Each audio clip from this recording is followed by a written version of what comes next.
Hello everyone, my name is Khushi Sachan. Today I am going to discuss about numerical integration. Friends, numerical integration में बहुत सारी problem होती है।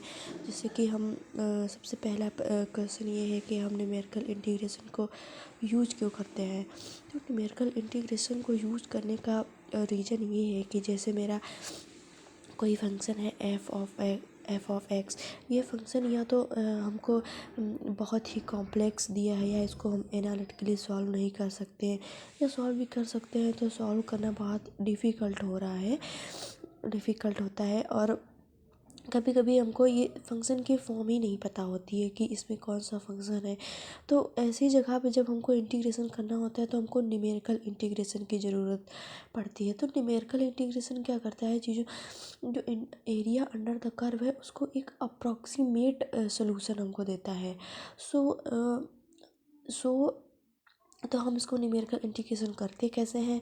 तो सबसे पहले हम क्या करेंगे, जैसे हमको कोई एक फंक्शन है और जैसे कोई ये फंक्शन दिया है और इसका मुझे integration area under the curve पता करना है। जैसे ये फंक्शन है तो हमको दिया रहेगा कि ये गिवन लिमिट पे एक गिवन इंटरवल में हमको इसका एरिया फाइंड आउट करना है। तो जैसे हमको इसका एरिया पता करना है तो हम क्या करेंगे कि जैसे या तो हम इसको एक रेक्टेंगल से अप्रॉक्सीमेट कर दें, या हाँ हम इसको इस तरीके से भी अप्रॉक्सीमेट कर सकते हैं। और यहाँ पे लेट से ये है एक्स नॉट, ये है एक्स अन, और यहाँ पे फंक्शन की वैल्यू है एफ ऑफ एक्स नॉट, और ये है फंक्शन की value F of X N. तो जैसे हमने इसको इस रेक्टेंगल से अप्रॉक्सीमेट किया तो इसका हम क्या हो जाएगा, ए से B F of X D X बराबर ये क्या आ जाएगा, ये रेक्टेंगल है तो सिंपली रेक्टेंगल का एरिया हो जाएगा,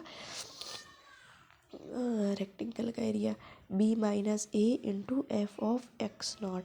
तो इसको हम बोलते हैं कि जैसे ये मेरा एरिया है ना, ये एरिया कैलकुलेट नहीं हो पाया तो इसको बोलते हैं कि ये जो मेरा आंसर आया है ये अंडर सूटेड है।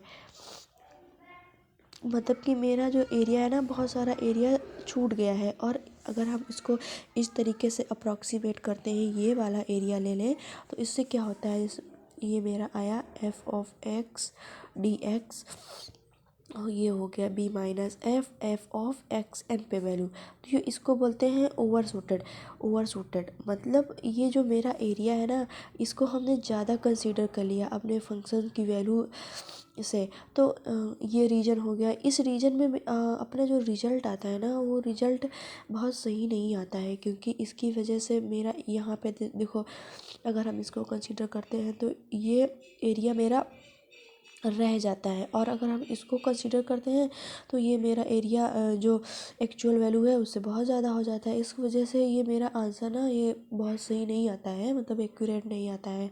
और अगर हम इसको ऐसा भी कर सकते हैं, अगर हम इसको एक स्ट्रेट लाइन से अप्रॉक्सीमेट कर दें, तो ये क्या होता है, ये मेरा एक क्या बन गया, ये ट्रिपीजियम दिख रहा है ना, तो ये ट्रिपीजियम बन गया। तो अगर हमने इसको ट्रिपीजियम से अप्रॉक्सीमेट किया है तो इसका एरिया क्या होता है, ट्रिपीजियम का एरिया क्या होता है, ये जो है B minus A upon two into F of X nought plus F of X N. ये तो ज्योमेट्रिकली हमने देख लिया। और अब हम इसमें भी देखो फ्रेंड्स, हम देखते हैं कि इसमें जो ये एरिया है ये भी रह गया है, ये भी मेरा एक्चुअल कर्व से काफ़ी ये भी रिजल्ट एक्यूरेट नहीं आएगा। तो फिर एक मेथड आता है, इसको बोलते हैं हम सिम्पसन्स 1/3 रूल।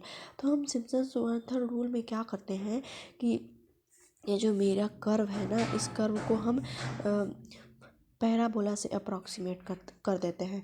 तो पैराबोला से अप्रॉक्सीमेट करने पे क्या होगा, पैराबोला मेरा इस तरीके से होता है, तो हमने क्या किया, इसको इस पॉइंट लेके इसको ऐसे अप्रॉक्सीमेट कर लिया। फिर इसको हमने दूसरा पैराबोला लेके इसको इस तरीके से अप्रॉक्सीमेट कर लिया, बहुत सारे पैराबोला लेके। तो मेरा क्या होता है, जो रिजल्ट होता है ना, वो काफ़ी एक्यूरेट रिजल्ट आता है। तो काफ़ी एक्यूरेट रिजल्ट आता है इस चीज़ से। तो हम क्या करते हैं कि ये है Simpson's one third rule. Simpson's one third rule इसमें अप्लाई करते हैं ज़्यादातर न्यूमेरिकल इंटीग्रेशन करने के लिए, क्योंकि ये बहुत एक्यूरेट रिजल्ट देता है। तो हम इसको सिम्पसन्स वन थर्ड रूल को अब हम अप्लाई कैसे करेंगे, जैसे ये है कि हमने ये कोई फंक्शन ले लिया और हमको इसको पैराबोला से अप्रॉक्सीमेट करना है। तो हमने क्या किया, पैराबोला की इक्वेशन क्या होती है, y बराबर a x square plus b x plus c. तो हमको यहाँ पे 3 वेरिएबल हैं, तो हमको यहाँ पे 3 पॉइंट्स लेने पड़ेंगे। तो हमने ले लिया, ये मान लो x0 ले लिया, ये x1 ले लिया और ये x2 ले लिया। हमने क्या किया, इसको ये फंक्शन अब हमको इसको पैराबोला से अप्रॉक्सीमेट करना है। तो लेट से हमने इसका इंटरवल, और ये सिम्पसन्स वन थर्ड रूल तभी अप्लाई होता है जब हम इसका इंटरवल इक्वल इंटरवल लेंगे। तो मान लो हमने 3 पॉइंट्स ले लिए हैं, तो हमको मिनिमम 2 इंटरवल लेने पड़ेंगे। मिनिमम 2 इंटरवल हमने ले लिया और इसको अब हमें सॉल्व करना है। लेट से हमको ए बी, ये h है, तो ये हो गया -h, इसकी लिमिट होगी -h से +h। तो ये होगी फंक्शन की वैल्यू, यहाँ पे आएगी f ऑफ x0 पे, x पे फंक्शन की वैल्यू f ऑफ x0 और x1 पे फंक्शन की वैल्यू f ऑफ x1 होगी और x2 पे फंक्शन की वैल्यू होगी f ऑफ x2। तो हमने क्या किया, इसको हमने अप्रॉक्सीमेट कर दिया एक पैराबोला से। अब हमने इसको डराइव किया, इंटीग्रेट किया with respect to x³/3 plus bx²/2 plus cx, फिर हमने यहाँ पे लिमिट रख दी -h या +h। तो हम यहाँ लिमिट रखेंगे तो क्या आएगा, ah³/3 plus bh²/2 plus ch minus, अब हम लोअर लिमिट रखते हैं तो क्या आने वाला है, ah³/3 plus bh²/2 minus ch। अब इसको हम ऐड कर देते हैं तो ये आएगा 2ah³/3, ये कैंसिल हो जाएगा तो 2ch बचेगा। अब हमने यहाँ से h/3 कॉमन ले लिया तो क्या बचा, 2ah² प्लस यहाँ पे आएगा 6ch। जब इसको हम यहाँ से मल्टीप्लाई करेंगे ये हो जाएगा 6c और h यहाँ से हमने कॉमन ले लिया है। अब हम क्या करते हैं, जैसे मेरा ये रिजल्ट आ गया, इसको हमने लेट से बोल दिया ये मेरी इक्वेशन 1 है। तो अब हम लेट से देखते हैं कि f of x0 plus 4f of x1 plus f of x2 पे मेरी वैल्यू क्या आती है, रख के देखते हैं। तो पहले तो हम ये कैलकुलेट कर लेंगे कि f ऑफ x0 पे मेरे फंक्शन की वैल्यू क्या आ रही है, और x0 पे जो इसकी x है वो मेरा -h है, तो यहाँ रखेंगे तो a -h का whole square plus b of -h plus c. तो इसकी फिर अब इसके बाद हम क्या करते हैं, f ऑफ x1 पे फंक्शन की वैल्यू f ऑफ x1, और x1 मेरा 0 है तो ये बचेगा c, और f ऑफ x2, तो x2 यहाँ पे हमने h लिया है, लिमिट है, तो ये हो जाएगा ah² प्लस bh प्लस सी। अब हम क्या, जो मेरे फंक्शन की वैल्यू आई है वो हम इसमें पुट करके देखते हैं। लेट से क्या आता है, ah² प्लस का माइनस bh प्लस c, ये हो जाएगा 4c plus ah² plus bh plus c। तो ये इससे कैंसिल हो जाएगा, ये मेरा आ गया कि 2ah² प्लस 6c, ये 4 5 6, ये 6 ही आ गया। अब हम ये जो मेरी वैल्यू आई है इसको हम पुट कर देते हैं इक्वेशन 1 में।